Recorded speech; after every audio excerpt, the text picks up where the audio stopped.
What's going on, guys?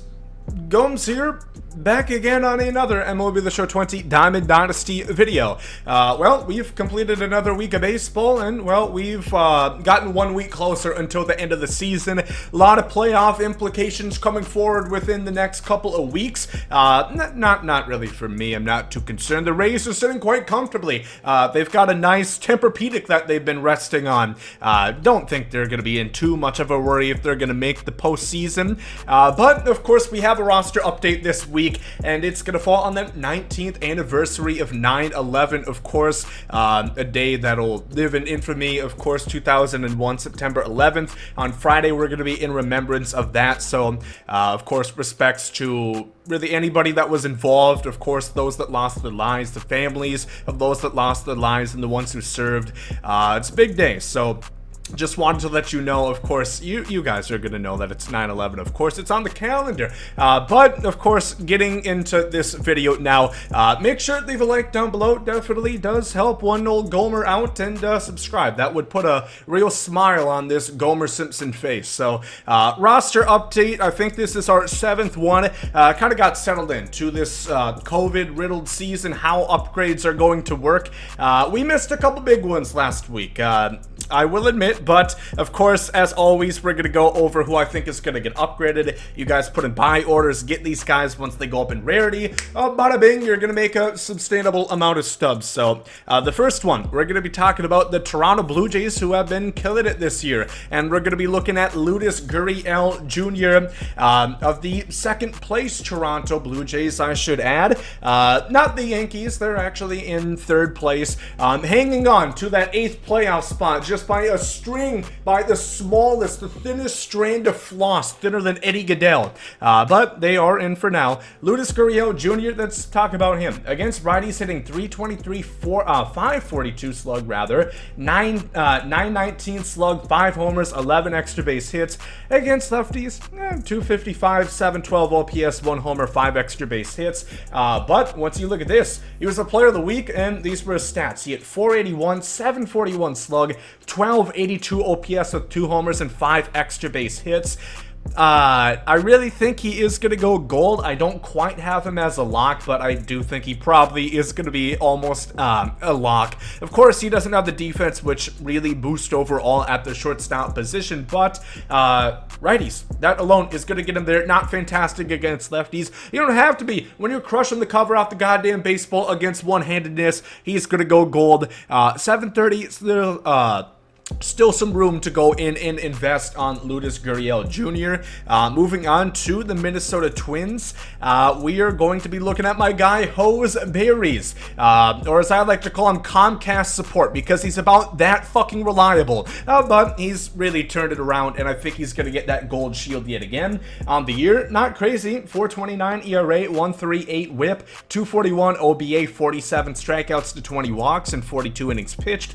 But if we're going to take a good old gander at the last 17 2/3 or 3 starts, 2.04 ERA, 1.01 whip, 175 opponent batting average, 23 strikeouts in just 7 walks. I think everything is there for him. He has, about 70 on hit K and walk per 9. I think if you boost him, probably +3 on the hit 9, maybe give him some love on the K9 as well. Like I said, 23 strikeouts and 17 innings pitched.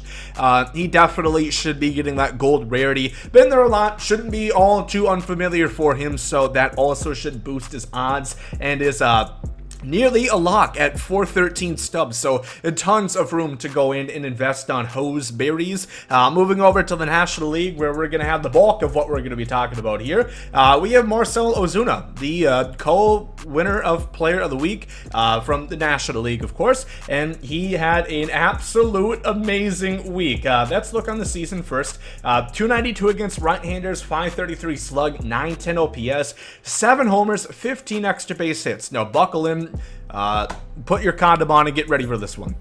Against lefties, he's hitting 387 with a 1032 slug and a 1532 OPS. That's in about 40 plate appearances, 6 homers extra and 8 extra base hits. At that point, why would you even pitch to this man? 42 strikeouts, lot. 24 walks, that's not bad. In from this last week, hitting 522, 1304 slug, OPS at 1897 with 5 homers and 8 extra base hits. Is he diamond though? I think so. I think he deserves it. We'll talk about why a little bit later on. But the arm strength is really the only thing keeping him from there right now. The corner outfield relies heavily on that rating. He has the offense to go diamond. He's going to get a big boost on top of it against righties. He's still, like I said, killing it. I know lefties is the standout there, but I do think he deserves diamond. I'm going to be very surprised if he does not get the +2 boost, but a lot of people are already pretty keen. Only going for 4.1 though, still room to get in on him. Moving over to my first lock of the week, we're going to be looking at Rhys Hoskins, who has been absolutely incredible. I ragged on him a lot last year, which was warranted. He wasn't particularly good, but this year's fucking amazing. Against righties, not great. 220 batting average, 473 slug though, 833 OPS, not bad. 11 extra base hits and 6 homers. Against lefties is where he puts his mark. 343 average, 714 slug, and a 1225 OPS. Since August 26th, hitting 304, 848 slug, a 1232 OPS with 7 home runs and 11 extra base hits. All he needs is a +1. I think he got a +1 last week. Definitely should get at least 80, if not 81. I'm getting in on him. He's only 810. That's not a whole lot of room, but it is still profit. That is printing money. Even Mark Cuban probably, who doesn't play Diamond Dynasty, is probably investing in that. He's so hungry for making profit. Moving on to the Chicago Cubs, we're going to be looking at a guy who always seems to be a candidate to go gold from silver, Kyle Hendricks. He's always in the mix. You know, Kyle Hendricks this year, 3.41 ERA, 1.09 whip, 257 opponent batting average, 44 strikeout, 6 walks. That's the key right there. That's what we're going to zero in on in 58 innings pitched. Now, he doesn't limit hits. Don't see that going up. He doesn't strike out guys in large part because the only thing slower than that 4-seam fastball is Pablo Sandoval's metabolism, but 6 walks in 58 innings pitched. Last year, he had a 1.63 walk per 9 rating. This year is 0.93. I think that's enough. This is a bit of a dark horse candidate. God damn it, some people are actually kind of keen on this one. Shit, I thought I was pulling this one out of my ass, but still a good investment. I do think there's a good shot. It's not a lock, but Kyle Hendricks is a good candidate for gold this week. Moving on to, again, Paul Goldschmidt. Man, I'll tell you what, I have not been hurt like this since the 2017 AFC Championship game. The fact that he did not go up to diamond. I had to pawn my Royce Lewis to even put food on the table for the week because I have so much invested in him. And guess what? I still have this motherfucker going to diamond. He is going to be Paul Diamond Schmidt by the end of the week, I promise you. He was a lock last week. He didn't go up. Paul Goldschmidt, hitting 326 against righties, 495 slug, 953 OPS, 3 homers, 10 extra base hits. Lefties, he's finally faced a few, still only 10 at-bats, whatever. He's walked 27 times this season.